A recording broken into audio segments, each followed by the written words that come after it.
Hallo, my naam is Janine van die Kerk van Radio Kansel. Dit is een van my gunsteling plekke om gou 'n bietjie stil te staan hierso. Ons praat hierdie afgelope week oor ons as Christene wat te veel praat en te min luister. Wat ken Psalm 46:10? Wel, Engels is 10. Dit sê be still and know that I am God, en in Afrikaans is dit vers 11 wat sê laat staan en weet dat ek God is. En daar's iets aan die be still, aan stilte. Nou, ek is 'n radioaanbieder en ons spot altyd en sê ons word per woord betaal en ons is spot goedkoop. My man noem dit eksterne prosesseerders. Maar ek wil soms meer soos hy wees. Want my man praat min en as hy praat dan luister mense. Daar's gewig aan sy woorde. Ja, en dis vir my hoe God is.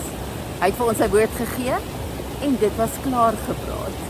Maar behalwe sy woord kan ons ook vir hom vra in gebed en wag vir 'n antwoord, maar dit is moeite.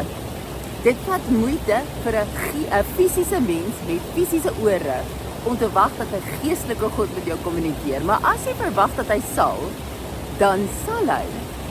Dit vat 'n bietjie tyd, want hy antwoord jou nie noodwendig altyd dadelik nie. Hy antwoord jou wanneer hy jou wil antwoord, maar as jy verwag dat hy jou gaan antwoord, ek beloof jou, hy sal. En as jy van daai is wat vir jouself sê, nee, hy praat nie met my nie.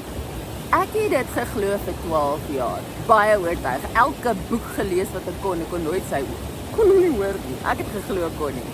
En ek het uitgevind dat hy God is. En hy sal deur jou dikskerel breek as jy vir hom vra en sê, Here, spreek Here, u diensknegt luister. So, dis ons ding vir die week. Ons gaan minder praat en gebed is ook baie praat, né? Ons gaan minder praat en meer luister. Gaan stap saam met die Here, sê niks nie, wees net by hom. En as hy iets wil sê, dan luister jy. Jy kan ook verbaas wees oor wat die Here vir jou wil sê vandag. Nou maar toe, ek nou klaar gesit, klaar gekuier, ek gaan nou gaan hardloop.